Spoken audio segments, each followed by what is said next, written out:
Good morning. Hi, good afternoon na pala. Extra muna tayo dito sa misis ko kasi suspendido ako ng 2 days sa pagdi-deliver kay Panda. Kasabay kasi si Panda.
Hello.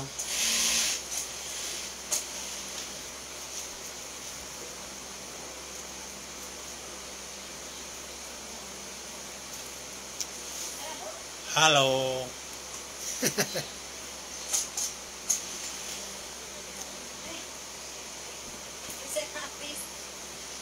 Hello.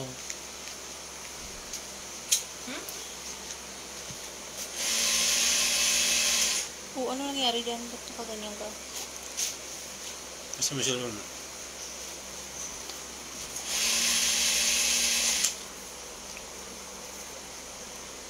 Ba't ganyan ka? Hello. Oo nga, live na siya. Shout out sa 1 million views natin.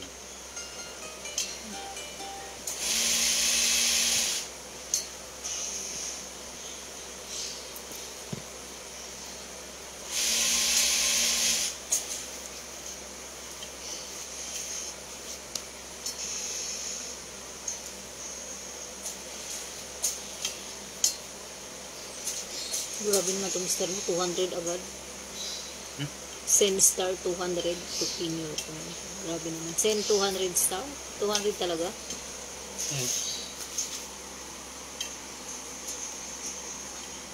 Sino nagano yan? Panda, ay si ano? Facebook? Facebook naglalagay, di naman naglalagay ng star nga na. Shout out sa mga nanonood dyan. Ha?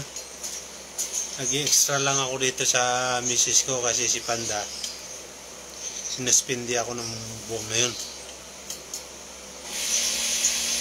Yung kwento ko lang, yung order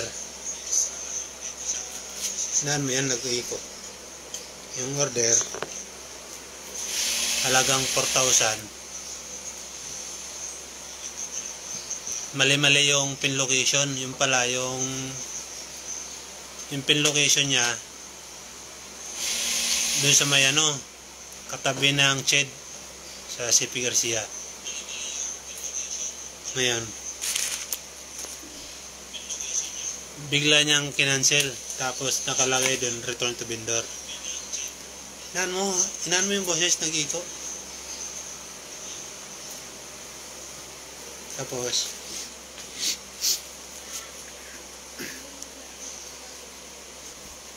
bago pa kami dumating ng ng Ched, kinancel na, return to vendor na, halagang 4,000 na Jollibee. Secondary ako, tapos mayroong primary. Siyempre lumabas yung mayari. Anong pipiliin mo? Isasauli mo yung 4,000 na laga o pabayaran mo lang doon sa customer? Siyempre pinabayaran namin. Tapos Pumunta kami doon sa Jollibee. Binigay namin doon yung bayad na 4,000. Oh, siya na lang sa Jollibee na lang daw magre-report. Ito mo. Ah. Tapos, may mga ano naman, may mga picture na nakuha nila yung Tangi, naghinalo sa inyo si Panda. Siguro baka sinabi ni Panda kasali ka dun sa modus. di may mga picture nga eh. Taka Kahit na na. gano'n, rider support ako. Kahit na. Tapos sinuspim ni para bang tuktokan kita eh. Gigigil ako sa'yo eh. Kaya yung mga admin dyan sa Panda, kagawin ko kayo mga content dyan eh.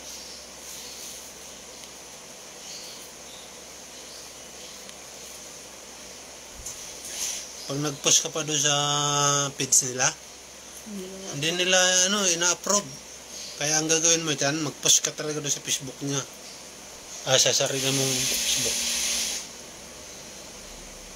Sure. Wala ka na kwento niya na.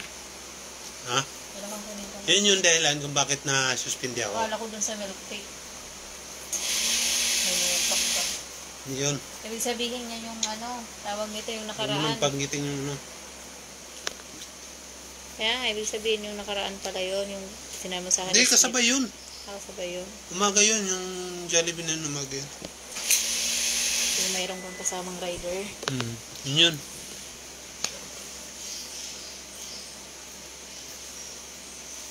Bukusin mo, dalawa na lang.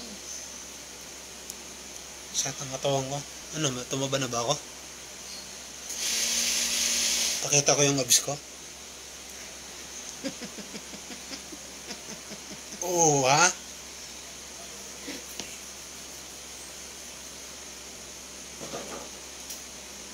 Isa pa, dalawa na lang tapusin mo na. Panda, baka untog kita dito. Gigil mo ako, ha?